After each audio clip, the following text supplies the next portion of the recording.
What if everything you thought and believed about successful buying, selling, and financing your home was wrong? Welcome to HomeWise with Michael Midget. This is where you can count on straightforward, objective advice on the right way to make the most out of every dollar you put into your home. Whether it's buying, selling, or financing, even maintaining and growing its value along the way. Coming to you from the NewsTalkSTL studios at Union Station in St. Louis. Welcome to HomeWise. I'm Stal Ponticus, and I'm joined here in the studio by the creator and host of HomeWise, Michael Midget. Great to see you again, Michael. How are you, buddy? I'm good, Stal. How are you? Doing fine, thanks. Oh, man. Coming off the last couple of weeks. Pretty intense shows. We were really getting into it, which was fun. And you know what? We're just gonna keep it going today. Good. So I have what I believe I'm going to share. Okay. What I believe is one of the most powerful, if not the most powerful, real estate strategies in existence. Okay. Mm-hmm. And it's actually within reach of most people. All right. So it's not a pie in the sky dream, like you need a lot of money to do it. It's good for first time home buyers, young buyers, perfect buyers, not so perfect buyers. And it hits on nearly every cylinder, tenant, whatever, of real estate investment and ownership and that you can think of. So I'm going to bring in a guest in the second segment to discuss and work on that with us. But in the meantime, there's something that we need to talk about first, okay? It's been kind of eating away, chewing at me for a while now, and I think I've kind of been dancing around the subject. We've talked about interest rates, we've talked about bank failures, we've talked about just the general state of the economy, the real estate market, everything wrapped around that. And if you listen to the news, the media at all, whether you're, whichever way you lean, there is a common thread woven through most of it. And every once in a while, you'll hear one of the announcers say it. Something about, we are at, my interpretation of it is that we are at a very precarious time in our history. There's a lot that's happened. There's a lot currently going on now, and there is still more to come. I feel it's an inflection point. All right. That feeling, that common thread that you'll hear in the media is that something is just not right, not quite right. There's something off. And, like things are changing, which, I realize things are changing all the time, I can't quite put my finger on it, that there's just something different about it this time. Like a level of uncertainty.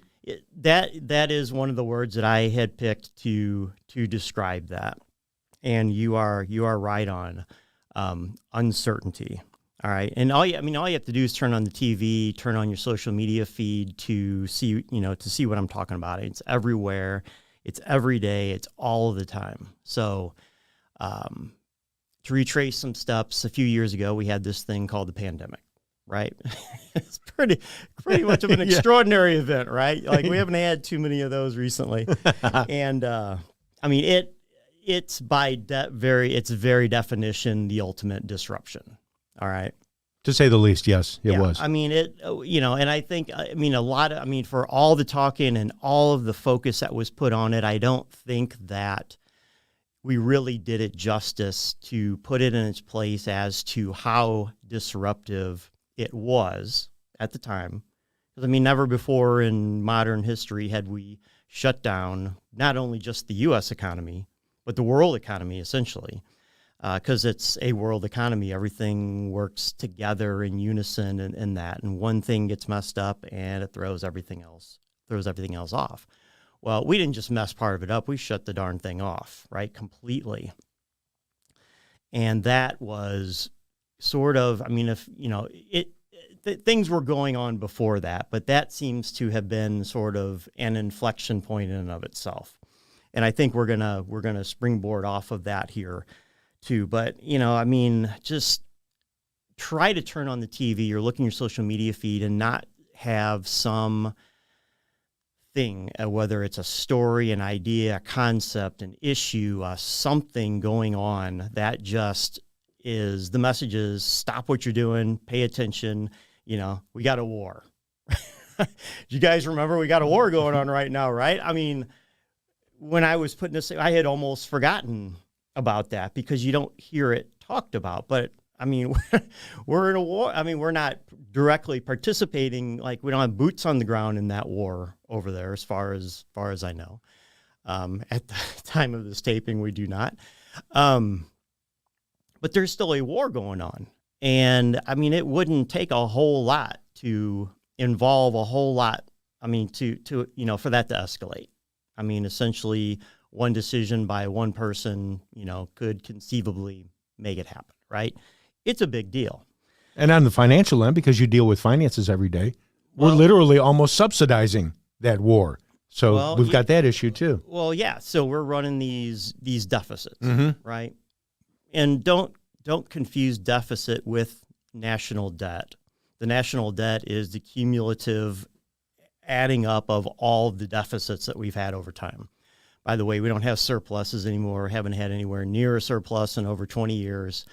Have not had a balanced budget. And by the way, balanced budgets they just wipe out yearly deficits. They don't go to actually pay down the debt. So the idea of that, so it has grown to a point that, I mean, even in just the last few years, that is almost unfathomable, right?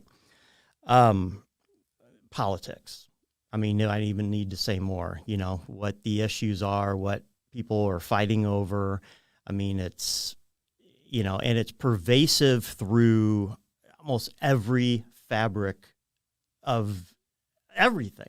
I mean, I don't have words for it, which is why I can't quite put my finger on it. Okay. But you did a great job there, which was uncertainty. All right. For financial markets to work right, for our society to work right, it's achieved a level of complexity that requires certainty in at least some, if not all, of the moving parts, right? Do we even have any certainty today? So, fast forward this to real estate and finance. Okay. Old story now, we got inflation. If you just woke up from a long slumber, we got inflation, They're not talking about it all the time anymore like they were because the story became old. But it hasn't disappeared, right? Have interest rates come down? No. Well, they're not going to come down until the inflation comes down. Well, the inflation is not going to come down until we get to more certainty, more stability. We get some things under control.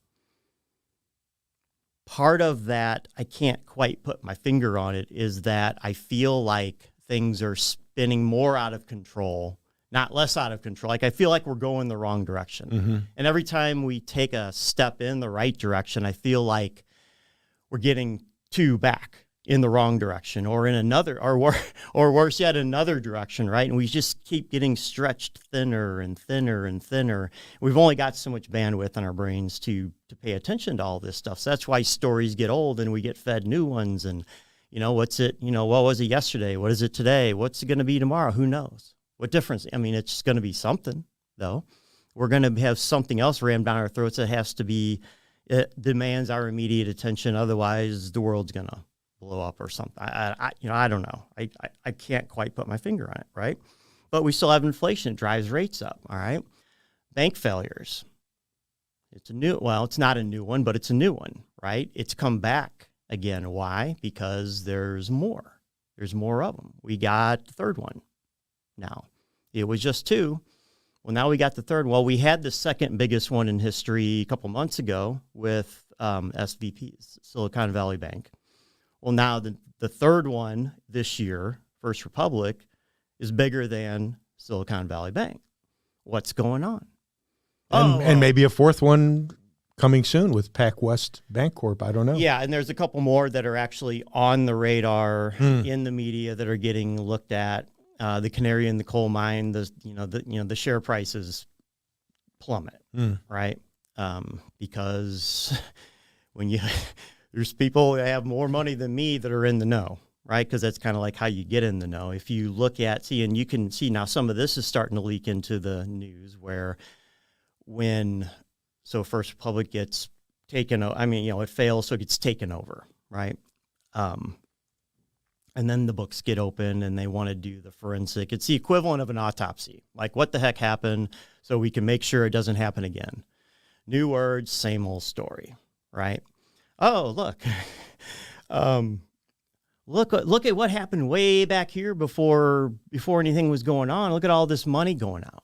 What was going on? Well, somebody knew something, you can look at it and you can see it. But that's yesterday's story. Again, we're on to a new story today. Fed's meeting later. Who knows what's going to happen? Mm-hmm. I know what they're supposed to do. I know what's supposed to happen. And then that story will come, and then by 3 p.m., that'll be old news. And then there'll be another thing and another thing and another thing. And it's just keep piling and piling and piling. And when does it all stop? Like, it's almost like there's something going on, right? I can't quite put my finger on it. My favorite phrase is, it's the tyranny of the urgent. Everything is in a sense urgent. It's not really, but because we're in a 24/7 cycle where we get everything barraged at us, it just feels like it's a tyranny of the urgent. Yep. They are trying to keep, and dominate our attention. My fear with it, though, is that they're trying to direct it away from somewhere that it should, right? So you got to be careful what you watch and what you listen to, and, of course, what you believe, because, as much as you talk about the misinformation, the disinformation, the fake news, and that is actually fake news is real. I mean, is that how does that work?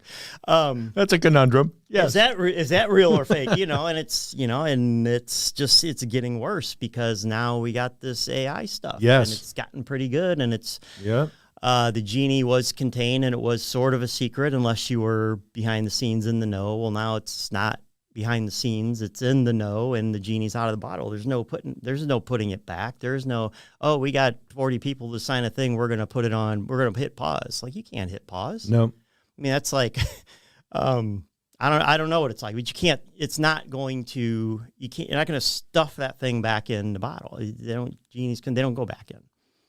You can't put it back in. It's out. Okay. They've got versions of it that will run on a disconnected from the internet device. It'll fit on a thumb drive, take it anywhere in the world, and you can do it. It's pretty amazing. It is pretty amazing. And to think that it's only been around, as far as the general public is concerned, for just a few months. Yeah. And we've been totally absorbed in it. Right. And it's going faster and faster and faster, So the bank failure thing, how many more are out there? There's more. There's never just one. It's the canary in the coal, remember? So there's always the domino in front of it, and the domino in front of that, and in front of that, in front of that, because we're trying to predict the future. And you do it by looking at the patterns of the past. That's how AI works. It works off patterns. But, affordability, we've talked about that before. That used to be in the news, not in the news so much anymore. It got old, but it hasn't disappeared. It's not getting any better. It's getting worse. Okay. Last week's story about the interest rate thing. Why, Mike? Why make such a big deal out of that? Well, because you have to. It's, our economy is tied to real estate. Oftentimes it's real estate that has led us out of hard times. It's been a safe haven of sorts. Real estate in general, right? So when you look at housing, you've got huge store of people's personal wealth, right? It's why this show exists. It's why we talk about this. It's where the money is. It's where you've got to take care of that. If you're not taking care of that, you are exposing yourself. Okay. Real estate offers a lot of built-in protections and things. It tends to be more certain. It tends to be more stable for lots of reasons, but it's not immune to it. Okay. It's not just go buy anything, right? So affordability is down. Rates are up. Home prices are still up because of supply and demand. Wage growth is down, not keeping pace with inflation. So it erodes buying power, right? That's the affordability. That's the affordability piece. So real estate is that safe haven. I believe it still is a safe haven. It may not be as safe as it was. What I mean by that is you can't just go out and buy anything, right? It used to just be go buy a house. What house? Well, it doesn't really matter. I mean, in time, everything will get worked out. Well, I still believe in time it will get worked out. Remember, we got it's roughly the 5-year rule, right? If you had a 5-year hold time, you had to have really picked bad in order to lose money. And since you got to live somewhere, so you're going to be spending, whether you're going to spend it on a mortgage payment or on a rent payment or something, you've got something that you're going to spend there. And if you're looking at rent, well, I mean, throwing it away, I don't, that's the terminology that gets used with it. It's at least partially right, but it's, I don't think it's 100% right, but it starts to get you in that direction. The idea is that you got to spend something, right? There is no free ride there, even if you're not paying rent. Somebody is paying that, incurring that cost somewhere. So what I wanted to do was, what do we do, right? I don't just bring problems to talk about problems to try and get people to listen, right? This is a problem-solving show, right? We talk about issues, we talk about problems that are out there, but we only talk about problems because we need context for solutions, right? What to do. We can't, like I said, we've got to have a place to live. It's not a choice. Well, it's not a good time to buy, or it's not a good time to rent.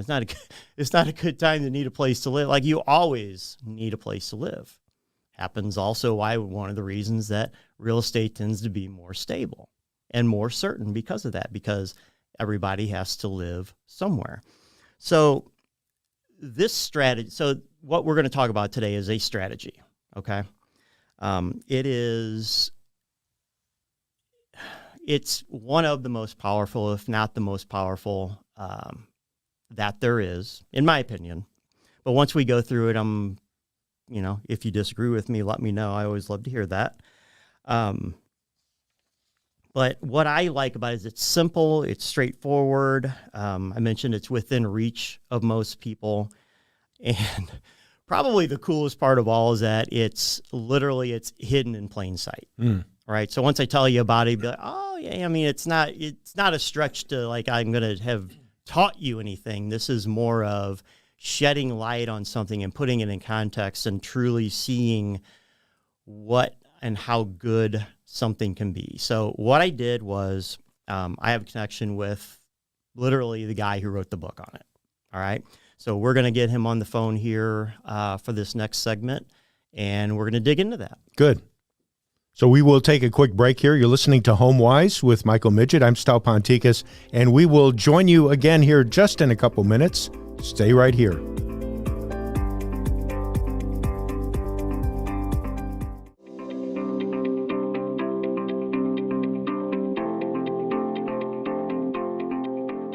Welcome back to HomeWise with our host, Michael Midget. I'm Stal Ponticus. And Michael, let's get back into the discussion. It's kind of heating up here. Well, if you're just joining us, I spent what turns out to be the whole first segment of the show trying to describe this uneasy feeling that I have, okay? And I think you actually summed it up best with the words uncertainty, lack of certainty. It's a very uncertain world today. We strive for stability. We don't have a lot of stability. And it causes us to feel bad. And so, but this is not a show of just problems without solutions. We have a solution. So what I want to do is I'm going to introduce our guest, Brian Sachs. Brian is the author of a book called The Real Estate Loophole. And that book is about this strategy that I'm bringing to you, which is a solution for this issue, kind of like that safe haven that real estate can be. This is the best rendition of that we have. Brian, are you there?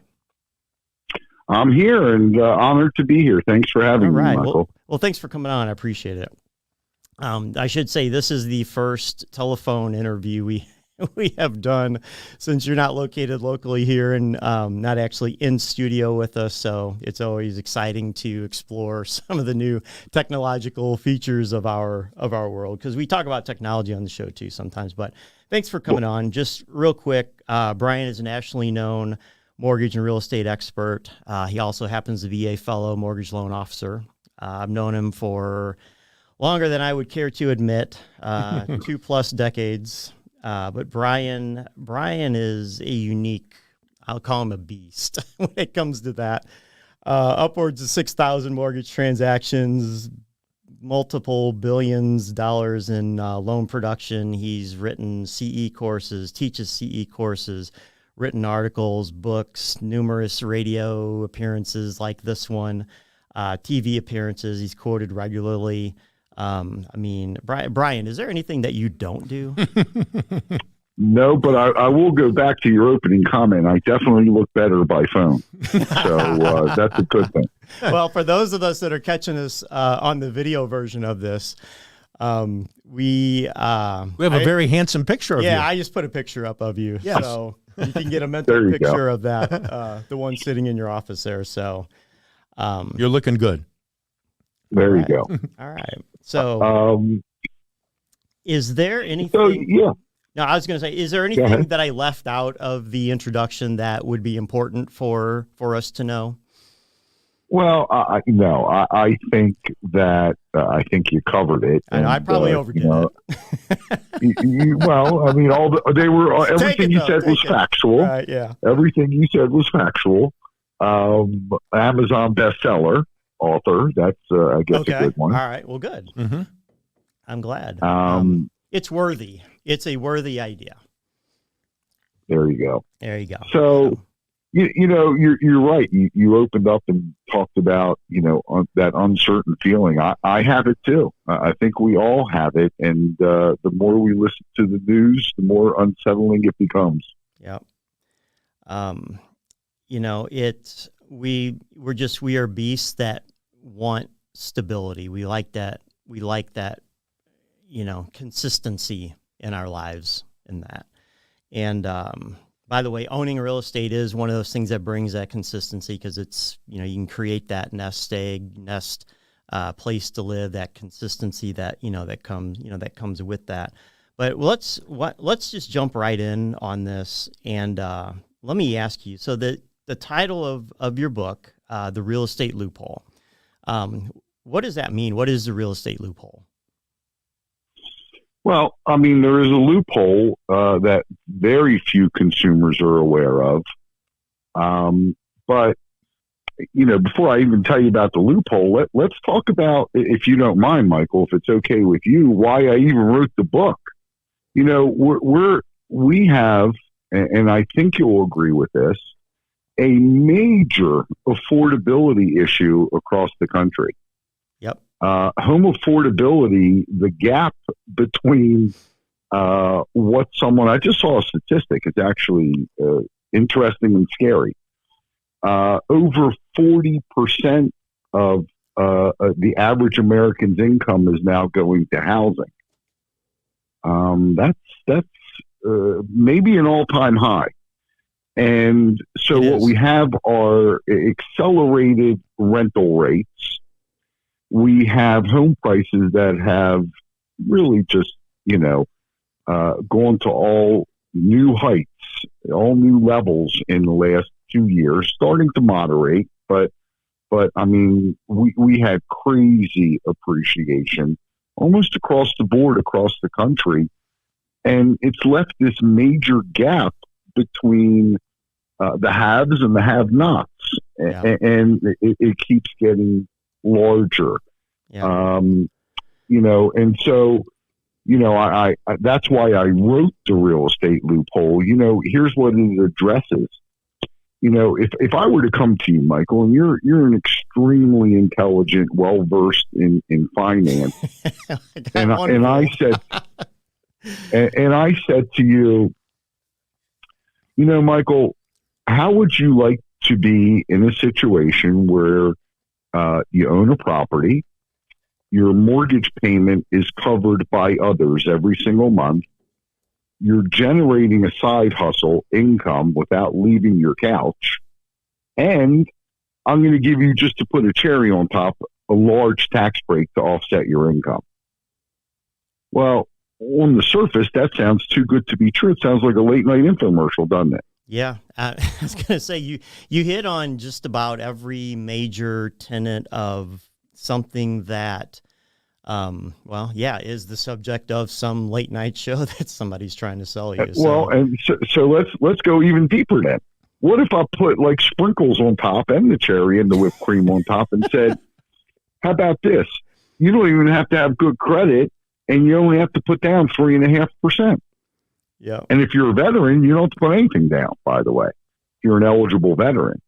So, on the surface, that sounds too good to be true, probably scammy or scary to most, and yet it's 100% true. And cutting right to it, what the loophole is buying a multifamily property instead of looking at a single family home that you probably can't afford in many cases, or is going to just stretch you like Gumby. What you do is you buy a 4-unit, you live in one of the units, you rent out the other 3. Those other 3 units, 2, 3, or 4, up to 4 units is considered residential. Over 4 units is considered commercial. But as long as you're living in one of those units, theoretically, the rent for the other 3 units could cover your mortgage payment, which means you're living mortgage-free, rent-free, and oftentimes it creates an additional income. I've seen it create $20,000, $30,000, and even $40,000 in additional income.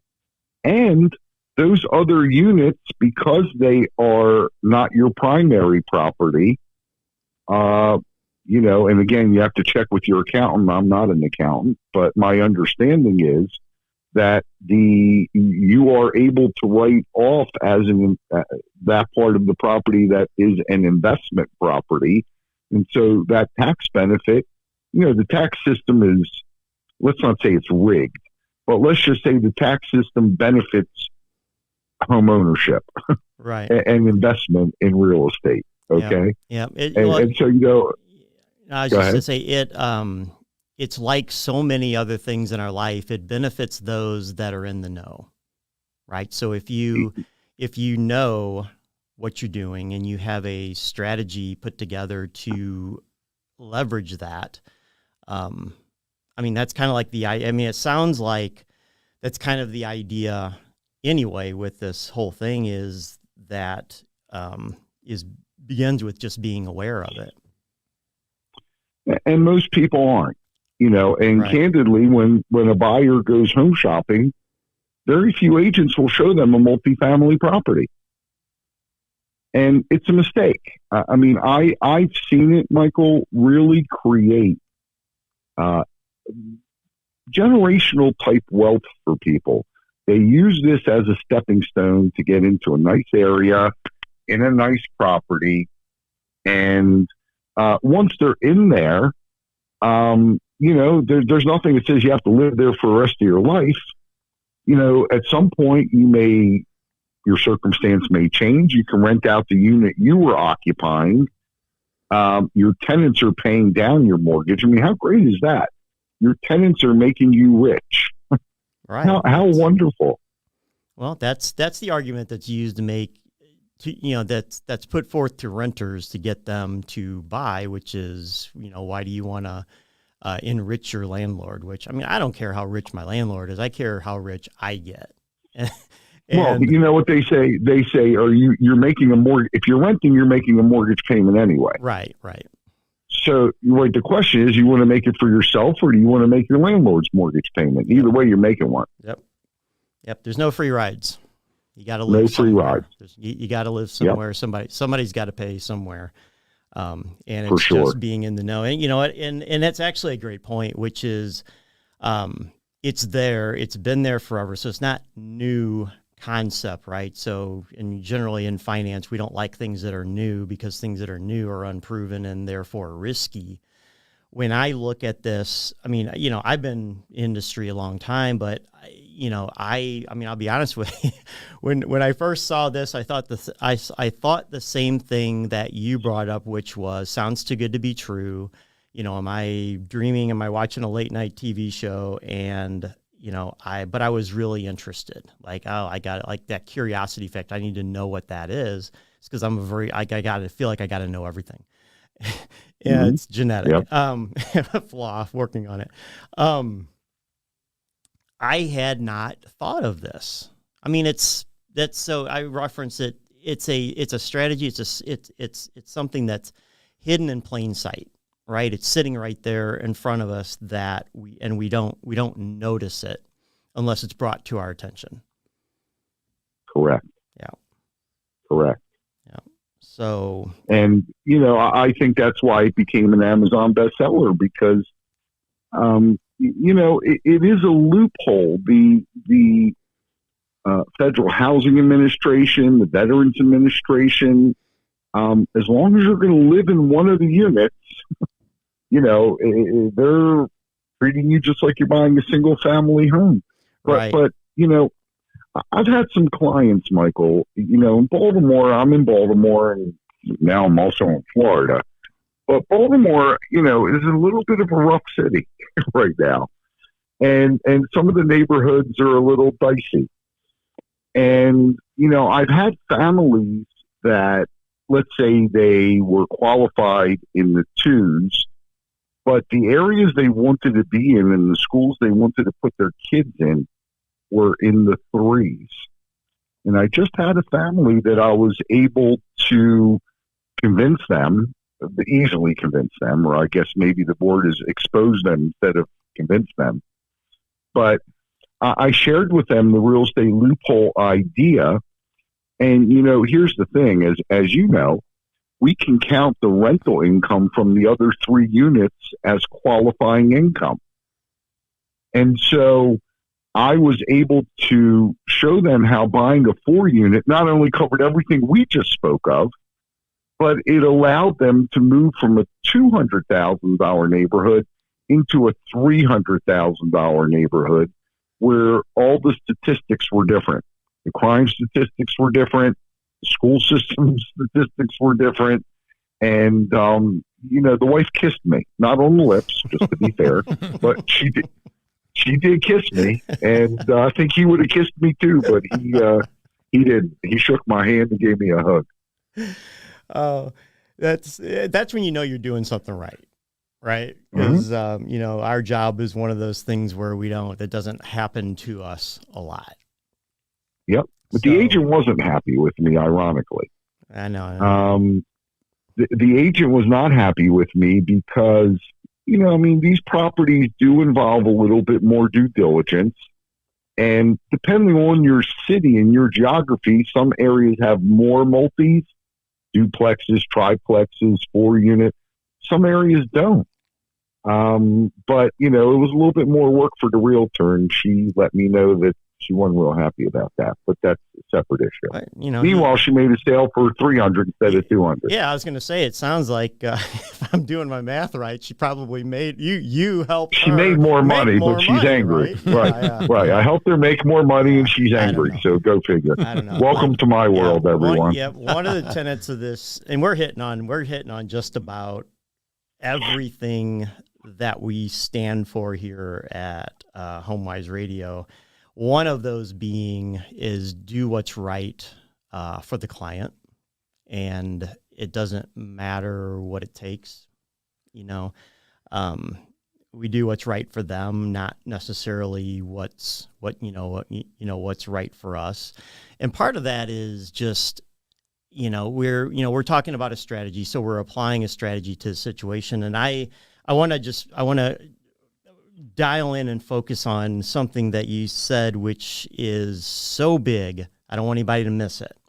And it was the fact that by using this strategy, this family was able to move from one level of qualification, or one level of affordability or comfort or whatever that was for them, to a completely different level of property, a different level of, of everything.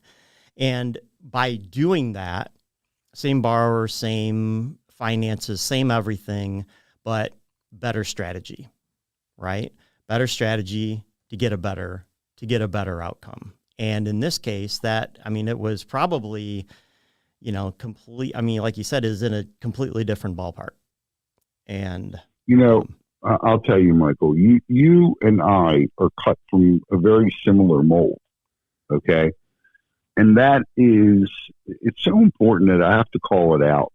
There are loan officers and mortgage companies that, you go there, you apply, they quote you a rate, and, if you want to take a loan, all good, right? They're robotic, and one of them rhymes with something that gets shot up into the air, pocket, but we won't mention them by name. But these are moronic places that they're order takers. It's no different than going through a drive-through at McDonald's and ordering a cheeseburger. Right. Okay. It's a manufacturing assembly line.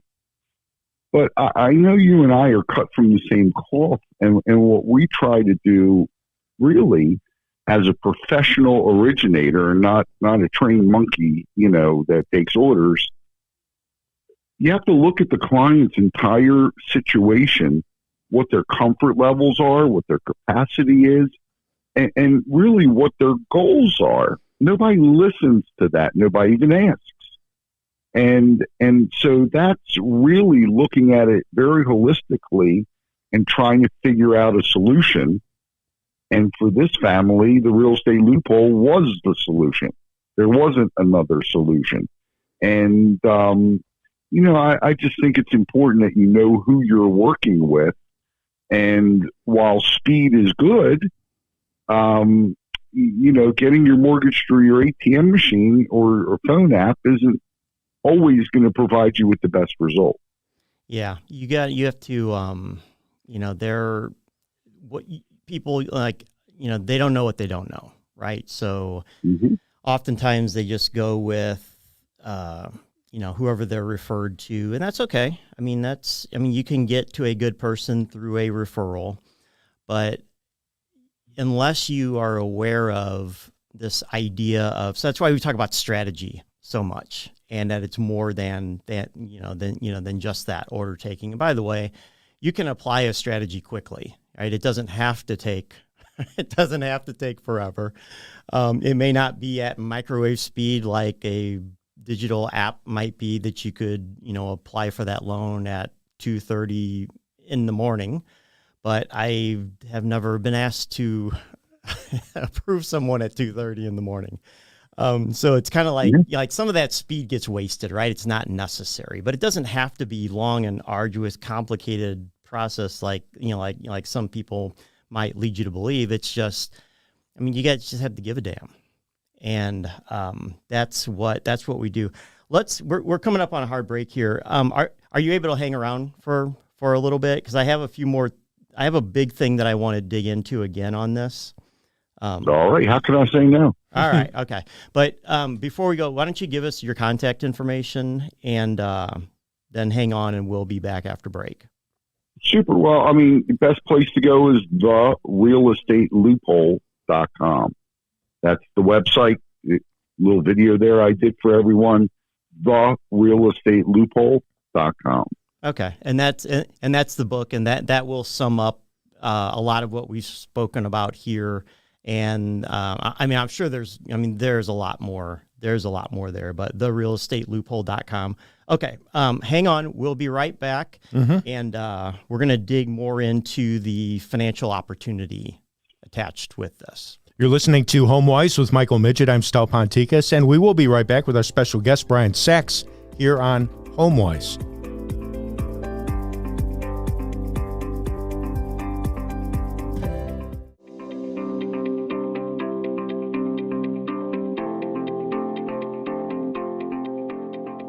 Welcome back to HomeWise. I'm Stal Ponticus, and I'm here with the host and creator of the show, Michael Midget, and our special guest, Brian Sachs. Michael, continue with your conversation with Brian. Great. Thanks, Stel. We are talking about a book called The Real Estate Loophole, written by an author, Brian Sachs, who is on the phone with us today, and we're talking about that fabulous, it's a real estate strategy on how to basically, if I were going to sum it up, I would sum it up as an owner-occupied investment property, which I realize has a level of industry jargon built into it, but it's a house that you live in or a property that you live in. And then it also has parts of that same property that you are able to rent out and generate an income from. And by doing that, you can at least subsidize, if not completely wipe out all of your mortgage payments, and potentially even create an income off of that if you do it right. And it fires on a lot of cylinders there. Brian, is there anything like basic that you would add to that before we dive into I'm that? sure you. Yeah, I mean, I'm sure you get this phone call a lot. I get it a lot. You know, should I buy an investment property or should I buy a house to live in first? And I'll tell them, why don't you do both at the same time? And they'll say, well, we don't have the money for that. We can't afford to do that. And so we're going, no, let me show you. And so one of the benefits of utilizing the real estate loophole is being able to buy an investment property and stop renting all at the same time, all in one transaction. Very simply done. Right. And that's I call that the idea of utility, right? So one of the great things about real estate is it has utility to it. That means that it functions as a financial asset, right? So it has value to it, and that value can appreciate over time. But it also serves as a roof over our head, right? So you're going to be paying one of them. You're either going to be renting or you're buying, so you're not escaping it. When you can bring together those two things, and even there is an element of that one asset, multiple functions present in your typical average everyday single family home, right? Because it serves as a roof over your head, and then it's also going to be a place where you invest over time, and it's going to play a significant role in growing your wealth up to and including, I believe, in the future, it's going to almost be a requirement soon, if it isn't already, that it play a significant role in providing retirement income for you. And the second that I bring that up, everybody's mind goes to reverse mortgage, right? And because that's the typical way of doing it. And so reverse mortgage is viewed as that necessary, like we're only going to do that if we have to. It's like a last resort, which, I mean, it's really a fabulous idea in and of itself, but we don't have to go there. When I look at the real estate loophole, I see that as an alternative to doing a reverse mortgage at some point in the future. Not that you would want to wait to do it in the future, but if you do it today, because of the way that it brings in even more pieces of that investment aspect, right? So we talked about the roof over the head. We talked about the capital appreciation over time, the building of equity as you make the payments. Loan pays down, so you have capital appreciation going in one direction. You have the loan being paid down the other direction. Both of those are contributing to building equity over time, and that makes it powerful. You also, with this, you get that added aspect of the monthly cash flow because you are renting out the additional units, whether that's one unit in a two-family because you're living in the other one, or 2 or 3 units on a 3-family or a 4-family, just the balance of whatever the units are out there. So you have that additional piece in there. And, we talked about potentially wiping out the mortgage payment, which addresses affordability, right? So remember one of those headline problems, Brian, you brought it up before you came on. That was one of the pillars of the first segment that I hit on, which was the fact that we're at an all-time low affordability. This really hits at the heart of that. And it almost removes affordability from the equation. Don't you think? Well, yes. And I'll tell you, I see so many seniors. I think, the statistic, is, I don't even know the statistic by heart, but when I saw it, it scared me because so few Americans that are retiring, you have 10,000 people a day turning 65 in this country, the baby boomers working their way through the system. And, many of them are ill prepared. Many of them were wiped out in 08, 09. They're ill prepared for the major inflation we're facing and are not able to get by. Forget about the viability of Social Security for a minute. Right. The little bit they're getting, they're not able to really get by with prices soaring, rent soaring, cost of eggs soaring. I know that made national headlines. Cost of everything's going up. But here's the thing: their income's going up modestly with some cost of living improvements, but they can't afford it, and they're making choices now. Do I pay rent? Do I pay my car? Do I eat, or do I get my medicine? And that's a hell of a way to retire. It really is terrible, and it's getting worse. And so what this really does, and as we're having our conversation, we can debate it all we want, but clearly there's a problem ahead of us.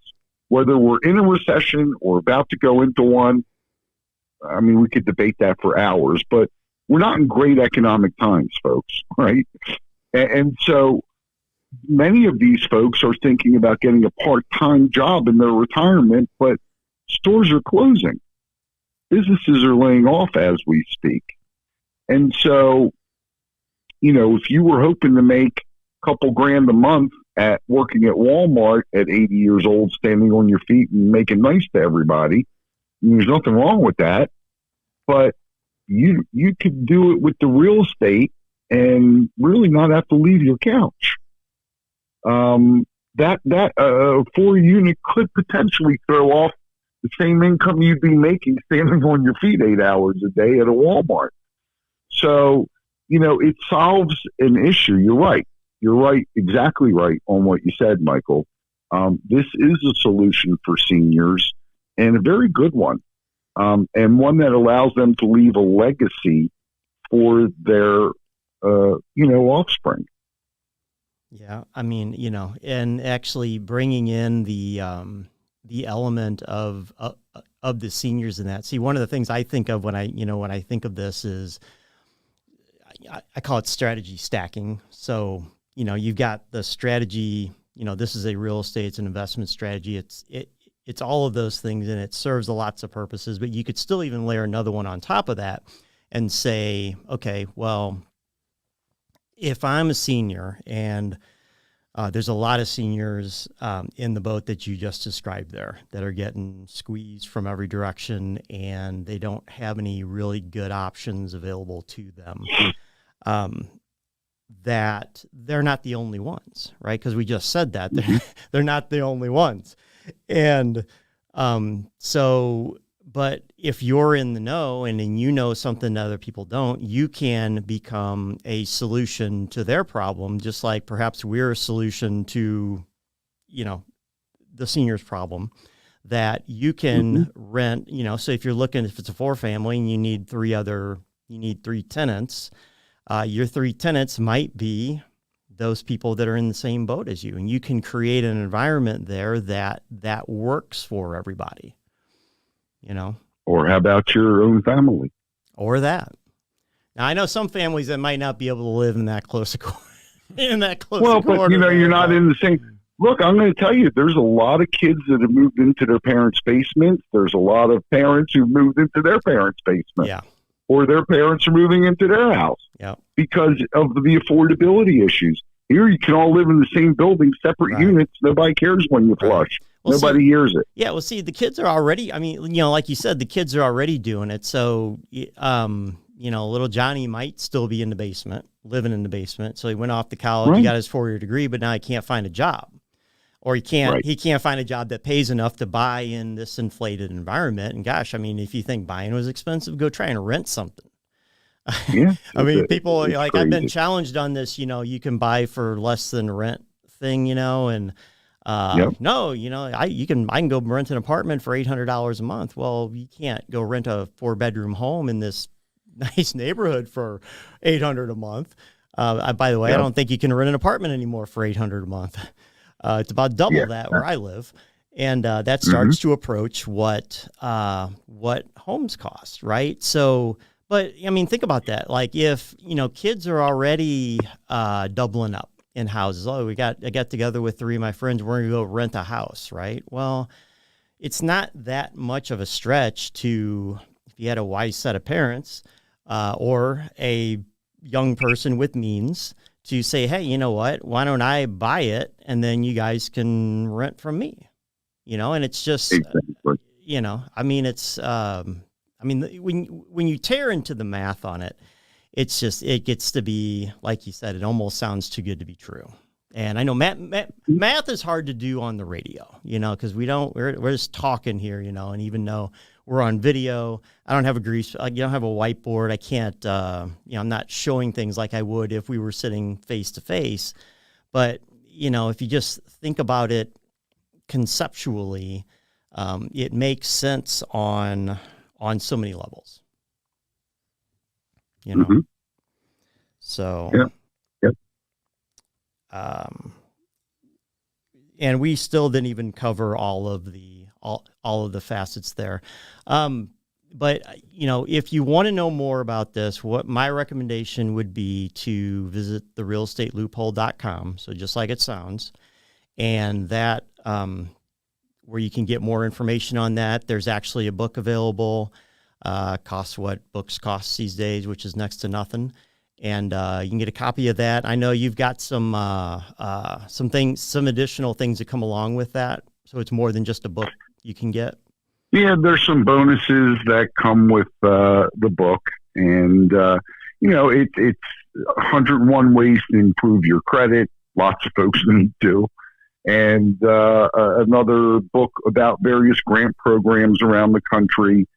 And there's even a workshop if you choose you want to, invest some time in going even further and deeper. Okay, so you've got it fleshed out. So you've got it fleshed out pretty well, I think. So again, the realestateloophole.com. And if you want to get a hold of me, HomeWiseRadio.com, as always. You can get the podcast, past copies of the past show. And depending on when you're listening to this, we might actually be after a website revamp that's going on right now. And you can also get me at my mortgage website, which is GoShelter.com, or my direct line, call or text 314-275-0314, local right here in St. Louis. Very good. Thank you so much for joining us for this edition of HomeWise. Special thanks to our guest, Brian Sachs. Brian, thank you for joining us on the phone. My pleasure. Truly enjoyed it. Yeah, thank you, Brian. And we hope you'll join us again next time for another edition of HomeWise.